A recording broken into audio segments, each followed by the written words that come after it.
Usually, Howie, when you talk about dominant defenses, there's a name that everybody knows, but not in this Bears defense. They got a lot of guys who are going to make the Pro Bowl, all that kind of stuff. But this is also the kind of game where guys can make a name for themselves. Yeah, and you think Chicago, you think defense, but there's no real Urlacher on this team. There's no Richard Dent, there's no McMichael. It's Peanut Tillman. Right, Peanut Tillman. They've had so many great players over the years. Dick Butkus. This is a kind of a classic example of the sum is greater than the parts.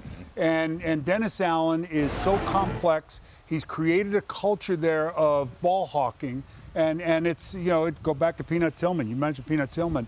The 30 turnovers, 21 interceptions. They lead the league. They're multiple, pre-snap, post-snap. He gives you so many different looks during the game, and he's done such a great job. He's one of the best coordinators in football. And I think overall for this team, 5 wins last year, 10 wins already. They win this game today, and they control that division.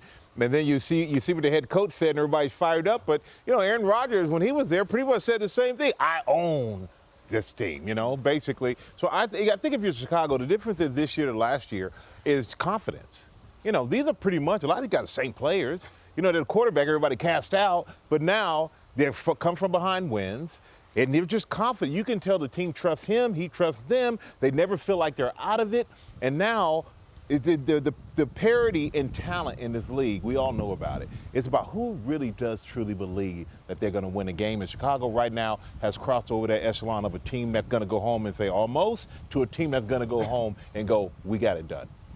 The Bears offense starts with a violent downhill rushing attack as well. And if they got to have that really steamrolling if they want to beat the Packers. And it opens up the play-action game tremendously for Caleb Williams so he can roll out right, he can roll out left. And you see his confidence after last week, after he threaded that needle to the pass, with the pass to his wide receivers. The organization believes in him. He believes in himself. Fans believe in him as well. And they got the best 1-2 punch at the running back position as well. If you don't have a quarterback, you don't have a chance. And that's one of the things I think that the Chicago has been blessed with. They've got a great quarterback.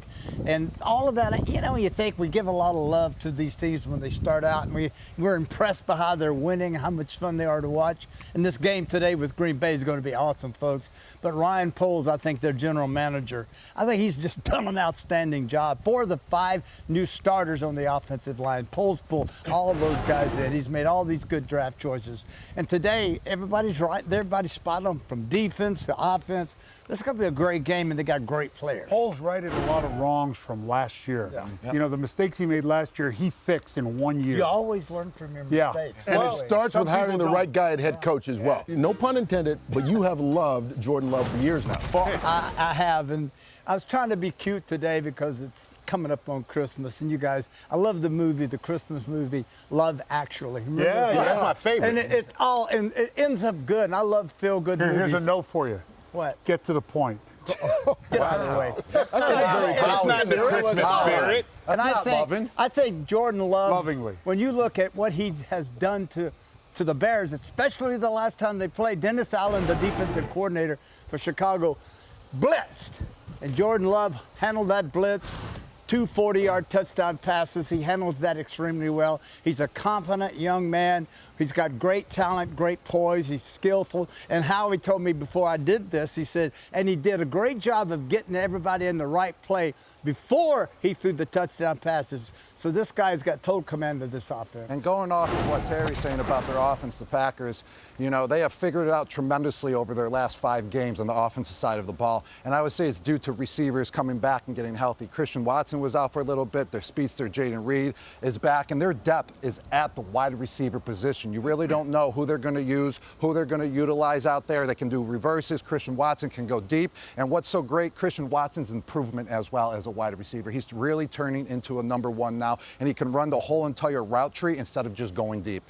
Yeah, I think losing Micah Parsons would be, and I'm dating myself here, but, Reggie White going to Green Bay. Let's say they're going to the playoffs. Seems like yesterday to me. Seems like yesterday for all of us, but you lose a guy like that. He's your closer. He's the guy that provides all the pressure. He's the guy that provides all the sacks.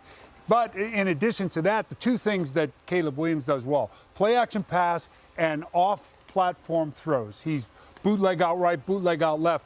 You lock Micah Parsons, Micah Parsons out there to the left, and you just say, Micah, you're in charge of not letting him out to the right. That's such a big part of the game. Who's that guy going to be for Green Bay? Taking away the run, which I think is a big key, will limit the number of play-action pass opportunities he has.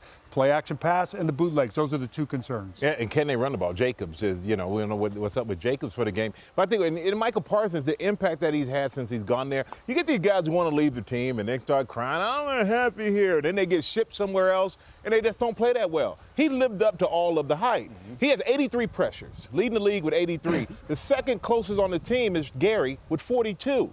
Who's going to make up that, no pun intended, occurs there, gap in the pressure?